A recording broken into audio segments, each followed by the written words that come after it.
The rock world has been shaken to its core. When news broke that Ace Frehley, the original guitarist of Kiss, had passed away, millions of fans across generations were left speechless.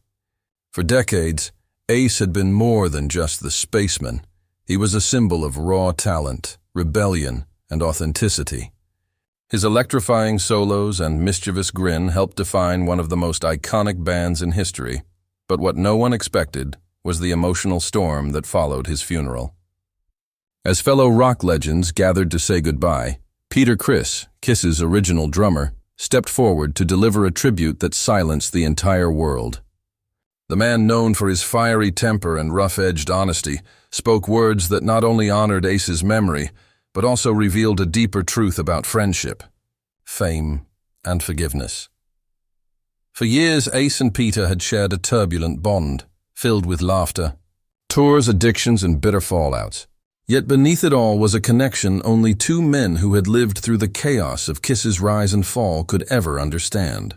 When Peter took the stage at the funeral, his voice cracked, his hands trembled, but his words were powerful enough to make even Gene Simmons and Paul Stanley bow their heads in silence. What Peter revealed that day wasn't just a eulogy. It was a confession, a final chapter in a story that began more than 50 years ago under the flashing lights of rock and roll. And when he said his last words, the entire room, from the biggest stars to the most loyal fans, knew that rock music had just lost a piece of its soul forever. Long before the fame, the pyrotechnics, and the screaming crowds, Ace Frehley and Peter Criss were just two struggling New York musicians chasing the same impossible dream, to make it big. Both came from humble beginnings. Peter, the street-tough kid from Brooklyn with jazz drumming roots, and Ace, the Bronx-born guitar prodigy whose mischievous grin could light up any stage. When they first met in the early 1970s during the auditions that would shape Kiss, there was an instant connection, not just musically but spiritually. Ace showed up to his audition wearing mismatched shoes, carrying a guitar case covered in stickers. When he plugged in and ripped through a solo that sounded like lightning striking metal, Gene Simmons and Paul Stanley knew they had found their lead guitarist. Peter, already in the band, saw in Ace a kindred soul, another rebel, another misfit who didn't care about fitting in. Together, Ace and Peter became the wild hearts of Kiss. While Gene and Paul focused on control and perfection, Ace and Peter brought chaos, humor, and humanity to the group. Their chemistry was magnetic. Ace's soaring space-age guitar riffs paired perfectly with Peter's soulful, jazz-inspired drumming. On stage, they were fire and electricity, feeding off each other's energy as if their lives depended on it. But behind the makeup and costumes, there was brotherhood. In those early years, they shared everything: cramped hotel rooms, endless bus rides, and late-night diners after gigs. Peter would tell jokes that had Ace laughing so hard he'd nearly drop his guitar. Ace, in turn, would teach Peter new licks or pull pranks that became legend on tour. To the fans, Kiss looked larger than life. But to them, it was still four guys who'd started from nothing, surviving on pizza, cheap beer, and pure passion. Their rise was meteoric. By 1976, Kiss had become one of the biggest bands in the world. The success, however, came with a cost. Fame magnified their differences. Gene and Paul wanted discipline, control, and structure. Ace and Peter wanted freedom, spontaneity, and fun. The tension built with every tour, every recording session, every disagreement about money or creative direction.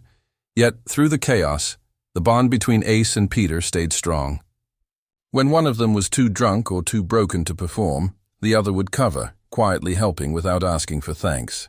When management tried to drive wedges between them, they'd meet secretly in hotel bars, reminiscing about the early days when it was all about the music. But the industry is cruel, and success often demands sacrifice. By the early 1980s, both men had left Kiss, their relationships with Gene and Paul fractured, their personal lives spiraling. Addiction, depression, and regret followed. But Ace and Peter still found each other in the darkness.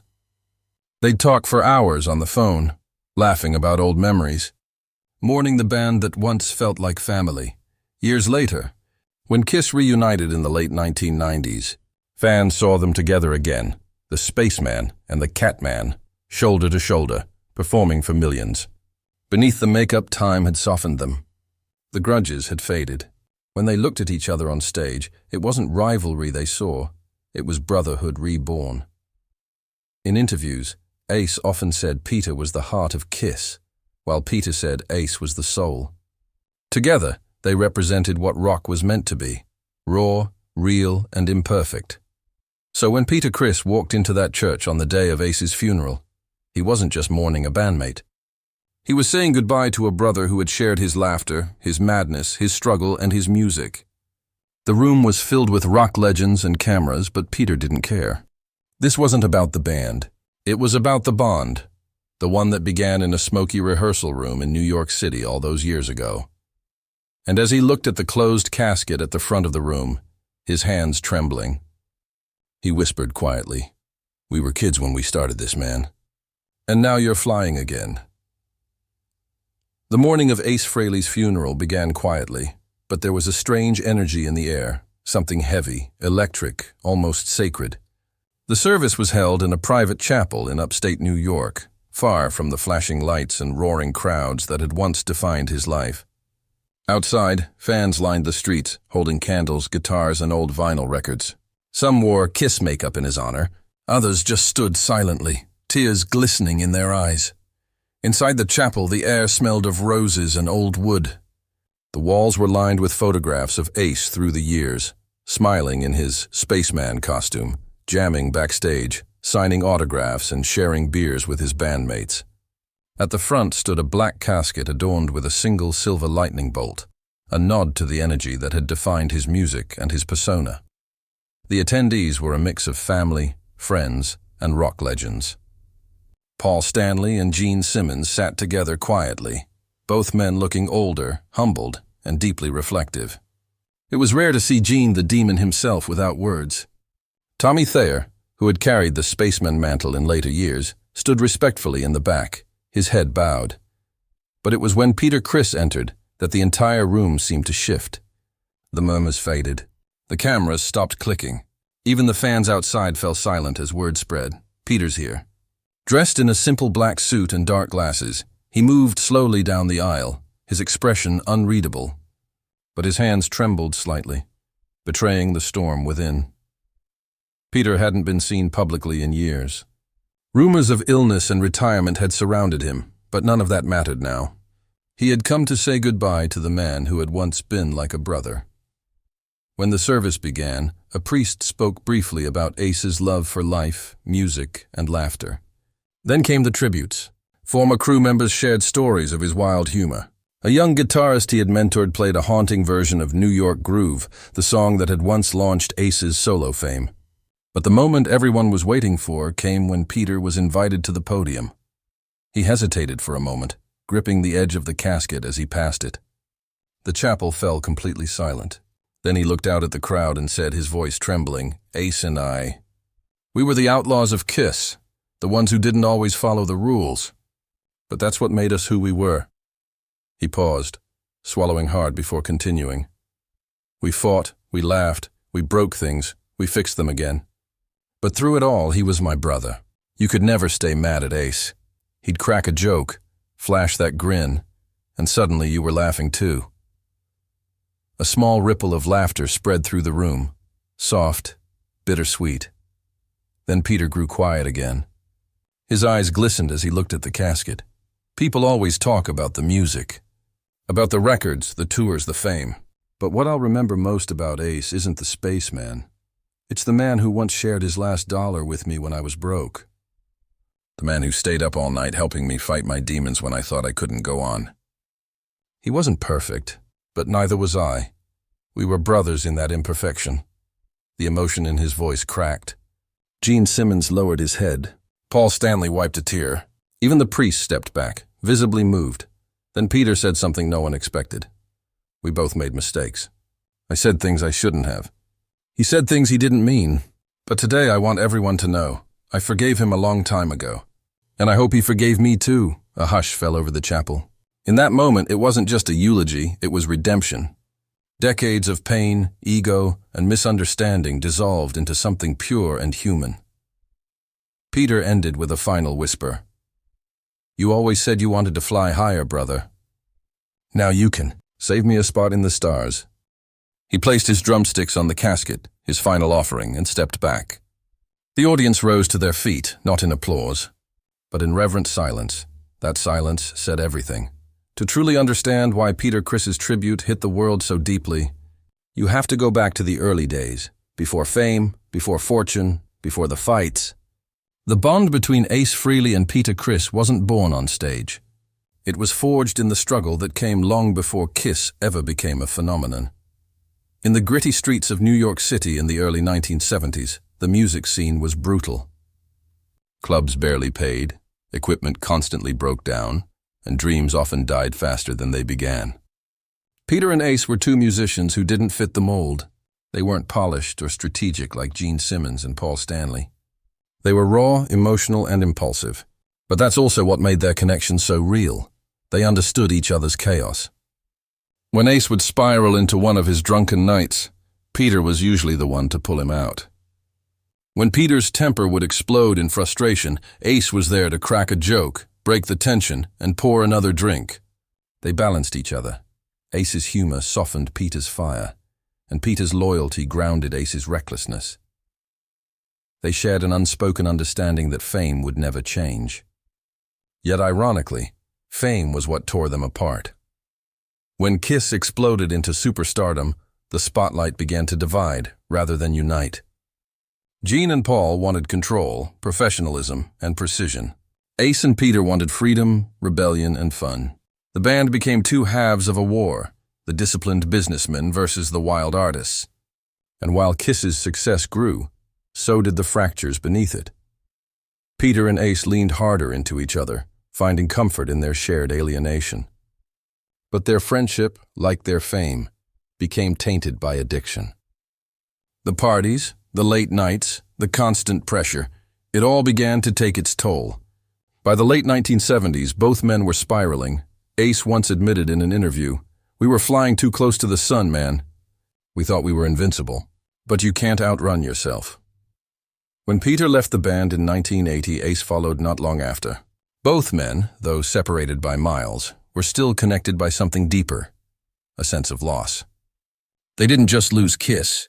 They lost the brotherhood that had carried them through every stage, every encore, every hangover. In the years that followed, they drifted in and out of each other's lives. Sometimes they'd reconnect over a phone call or a random encounter at a music event. Other times they'd trade bobs in interviews, each one trying to mask pain with sarcasm. But even during their lowest points, neither ever truly turned on the other. When Ace released his solo albums in the 80s, Peter quietly supported him from afar. When Peter faced personal struggles in the 90s, Ace called him just to check in. They both understood that behind all the bravado, behind all the noise, they were two men who had survived the same storm, and that kind of bond doesn't break easily. Their reunion during the Kiss Alive worldwide tour in 1996 reignited that connection. The moment they stepped onto the stage together for the first time in years, the crowd's roar wasn't just for nostalgia, it was for healing. For Peter, it felt like coming home. For Ace, it was proof that second chances were possible. Offstage, they often sat together after shows, away from the cameras, sharing drinks and laughing about the chaos of their past. Sometimes they'd talk about the old bandmates.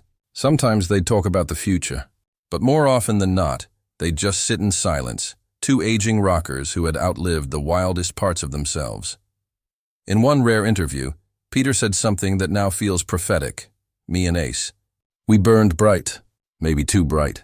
But I'll tell you this, when the lights go out, he's one of the few people I know who'll still be there in my heart. That's why, when Peter stood at that funeral podium years later, his words carried more than grief. They carried truth. Theirs wasn't a perfect friendship. It was messy, human, and real. It was full of mistakes and forgiveness, laughter and pain. But above all, it was genuine. And in a world as loud and artificial as rock and roll, that kind of authenticity was the rarest gift of all. The day of Ace Frehley's funeral wasn't just a ceremony. It was a reckoning. For decades, fans had seen the larger-than-life spaceman, the guitarist whose solos seemed to bend reality, whose persona on stage made him untouchable. But today there was no makeup, no flashing lights, no screaming crowds, just the quiet weight of loss, and the raw human emotion that only true bonds can carry. As the service began, it became clear that this was more than a farewell. It was a celebration of a life that had changed music forever. Stories were shared about Ace's wild humor, his generosity, and his unmatched talent. Friends and colleagues recounted nights on tour when he'd play pranks that left everyone laughing until dawn, or lend a hand to a struggling musician without expecting recognition. It was a glimpse into the man behind the spaceman mask, a person who had lived fully, loved fiercely, and played hard. But all eyes turned to Criss when he rose to speak. The moment was electric yet solemn, charged with decades of shared history. Peter's voice trembled at first, but it quickly steadied, carrying the weight of both grief and gratitude. Ace and I were more than bandmates. We were brothers. We laughed together, fought together, and survived a world that didn't always understand us, Peter said, his gaze lingering on the casket. He wasn't perfect. Neither was I. But we were there for each other when it mattered most. He recounted stories from the early days, sneaking into tiny clubs, playing until their fingers bled, navigating the chaos of fame, and holding each other up through nights of personal struggles. Every anecdote, every word resonated deeply with the audience. Even Gene Simmons, known for his stoicism, was visibly moved, wiping away a tear. Peter's final tribute wasn't just about nostalgia. It was about forgiveness and closure. He spoke openly about the conflicts and misunderstandings that had defined their relationship at times, acknowledging the mistakes, yet emphasizing the enduring connection that had always survived. Today isn't about regrets. Today is about honoring a life well lived. Ace taught me more about courage, about music, and about friendship than I could ever repay, Peter said, placing a pair of drumsticks on the casket. A final symbolic gesture, bridging the life of the catman and the spaceman. The chapel was silent. Outside, fans listened on speakers, many moved to tears by the depth of emotion. Peter's words echoed across decades of rock history, reminding everyone that behind the theatrics, the pyrotechnics and the legends were real people, with real hearts. As the service concluded, Peter approached the casket one last time. He leaned in, whispered something inaudible, and stepped back. For a moment, it seemed as though Ace's spirit had acknowledged the tribute, an unspoken bond reaffirmed. The spaceman was gone, but the brotherhood, the memories, and the lessons he left behind remained indelible. Fans left the chapel carrying the story forward, of Ace's brilliance, of Peter's heartfelt tribute, and of a friendship that had endured everything. In the end, the funeral wasn't just a goodbye. It was a testament to the power of music, the strength of loyalty, and the unbreakable bond between two men who had lived, laughed, and loved in the spotlight together. And as the sun set, a faint echo of guitar riffs seemed to ripple across the sky. A fitting tribute to a legend whose music and his friendship with Criss will never fade.